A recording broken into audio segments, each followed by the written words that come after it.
Je dis aussi toujours que dans notre profession, c'est vrai que je l'oublie beaucoup, on travaille avec un passé, avec un présent, et il faut qu'on les dirige vers un avenir.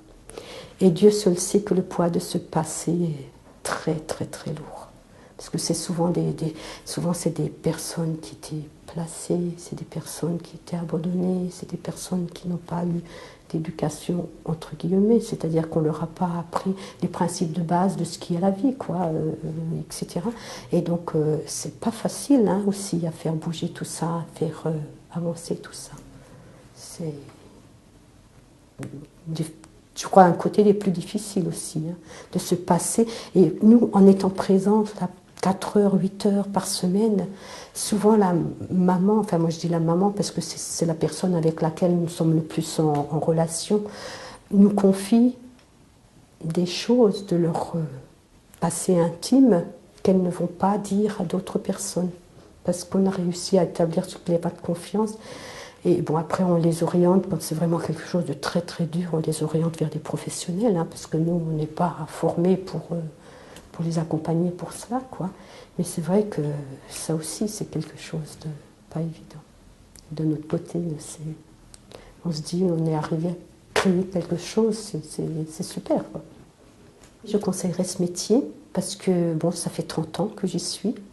C'est vrai qu'il y a une évolution très, très, je veux dire, spectaculaire, puisque en 1974, lorsque j'ai fait ma formation, nous avons été surtout formés pour aider les mamans malades ou après un accouchement, hein, la venue d'un enfant.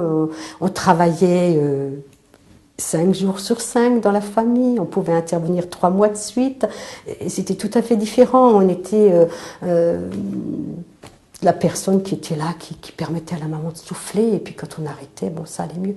Tandis qu'actuellement, bon, notre métier a évolué tout doucement, et actuellement, nous faisons de plus en plus de familles en prévention, donc nous avons un autre rôle, hein, un autre que ce qu'on avait avant.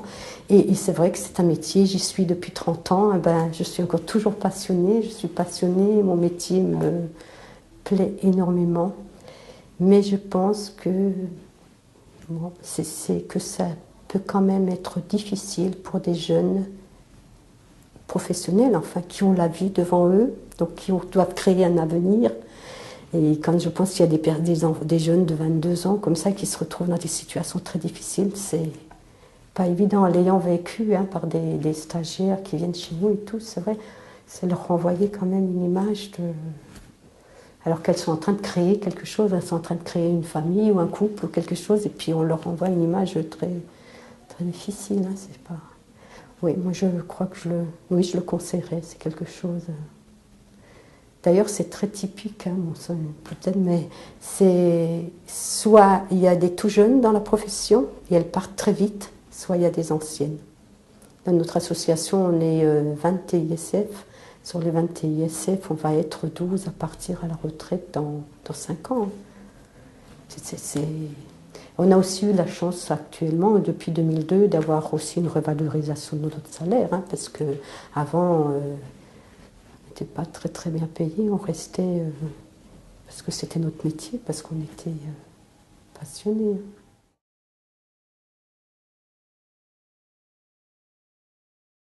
On est un petit peu dans une spirale infernale où on veut sans arrêt demander plus parce qu'il faut davantage de rentabilité.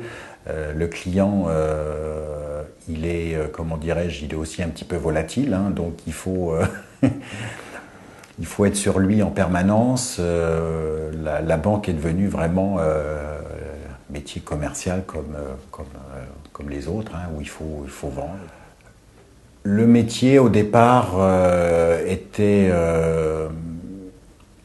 la nature n'a pas changé. Simplement, il faut se rappeler quand même qu'il y a pas encore très très longtemps, la banque en France était un secteur quand même nationalisé, il y a 20-25 ans. La concurrence n'existait pas comme elle existe aujourd'hui. Et chacun finalement avait son territoire, pouvait travailler en toute quiétude, cet environnement a changé complètement. Aujourd'hui, les banques sont, comme je l'ai dit, totalement au secteur concurrentiel. Donc il faut prendre les clients des autres, il faut être en permanence dans la compétitivité.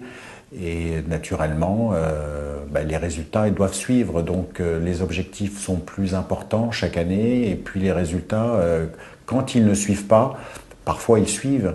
Donc là, le vécu est relativement facile, mais quand les résultats ne sont pas là, on a les phénomènes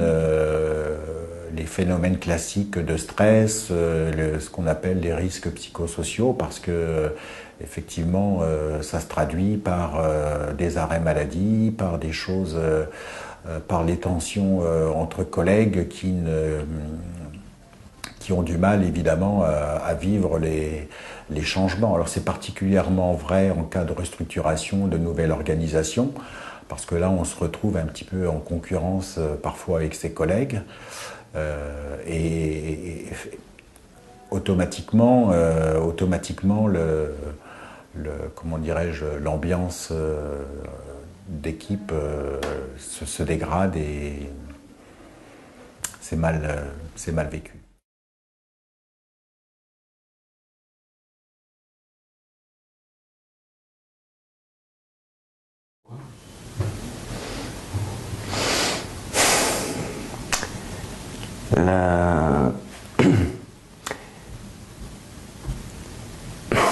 Comment dire,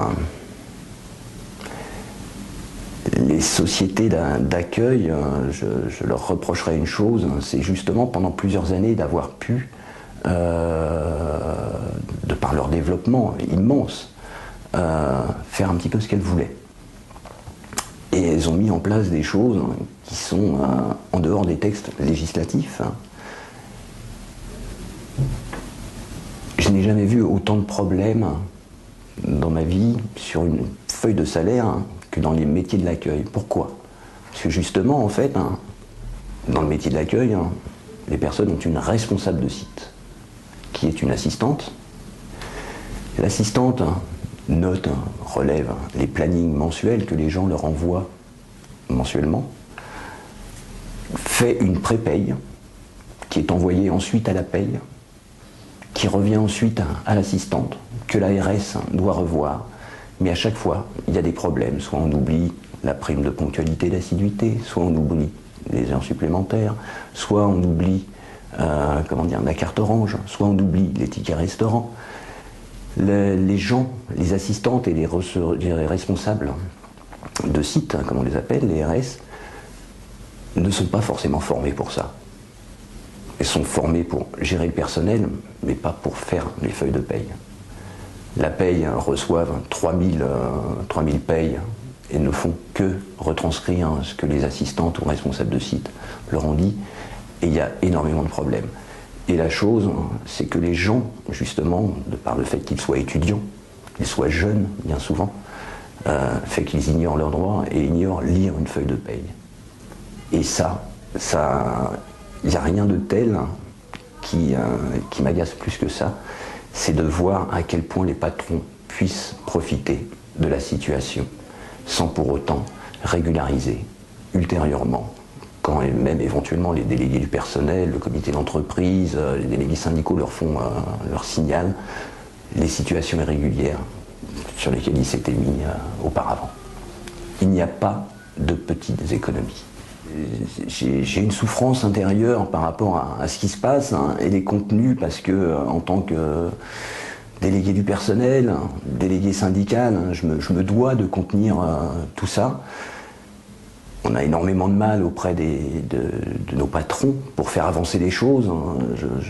Je vois sur un dossier, il faut 6 mois à reposer 6 fois les mêmes questions pour éventuellement, alors que les textes sont pourtant clairs.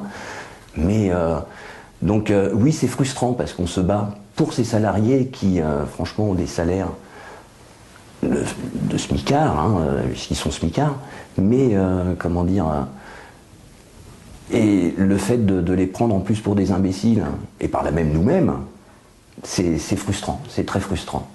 Et il faut néanmoins, effectivement, être là pour les gens, les écouter, parce que pour tout le monde, c'est pas évident. C'est surtout pour les jeunes ou pour les moins jeunes, puisqu'on a également des familles, des mères de famille, etc. Et donc on essaye de combler la balance, on essaye de discuter, de voir la direction, d'essayer de faire avancer les choses. Maintenant, effectivement, la direction nous tient un petit peu à distance, quoi.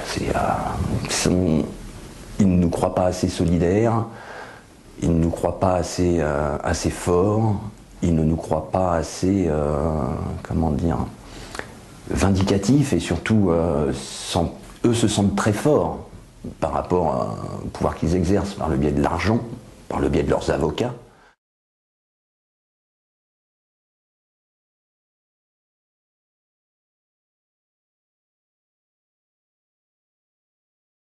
Moi, j'ai plein de choses à raconter. Je serai encore demain à vous raconter plein de choses.